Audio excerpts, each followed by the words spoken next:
সাংবাদিককে থেতলিয়ে জখম করে দেওয়া হয়েছে। আপনারা জানেন, আমরা বারবারই যখন এইরকম ঘটনা ঘটে তখনই রাস্তায় দাঁড়াই। আমাদেরকে বলে জাতির বিবেক, আমরা কেন রাস্তায় দাঁড়াবো? আজ আমরা প্রশাসনকে বলতে চাই, আমরা আপনাদের শত্রু নই, আপনারা আমাদেরকে সহযোগিতা কোনোভাবেই করেন না। এখন থানার সামনে একজন পুলিশের সামনে একজন সাংবাদিককে পিটায়। আপনারা কোন জাতির বিবেক? আপনারা কোথায়? আপনার জনগণের চাকর। আপনারা আমাদেরকে কোনোভাবেই সহযোগিতা করেন না। আমাদের রাজশাহীতে একজন আছে, দেখেন, গোদাগাড়ি থানার ওসি।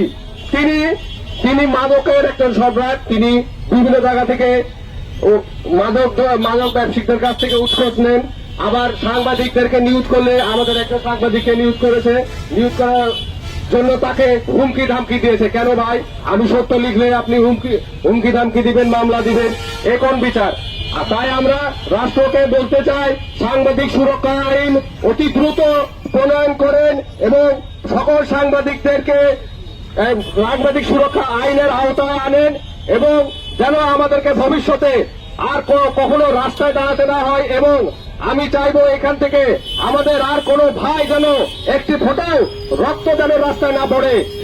তাই আমি সবাইকে আহ্বান জানাই, আসুন আমরা দল মত নির্বিশেষে সবাই ঐক্যবদ্ধ হয়ে এখান থেকে শুরু করি আমাদের অধিকার আদায়ের আন্দোলন, এখান থেকে শুরু করি আমাদের ন্যায্য আদায়ের আন্দোলন। ধন্যবাদ সকলকে। এখান থেকে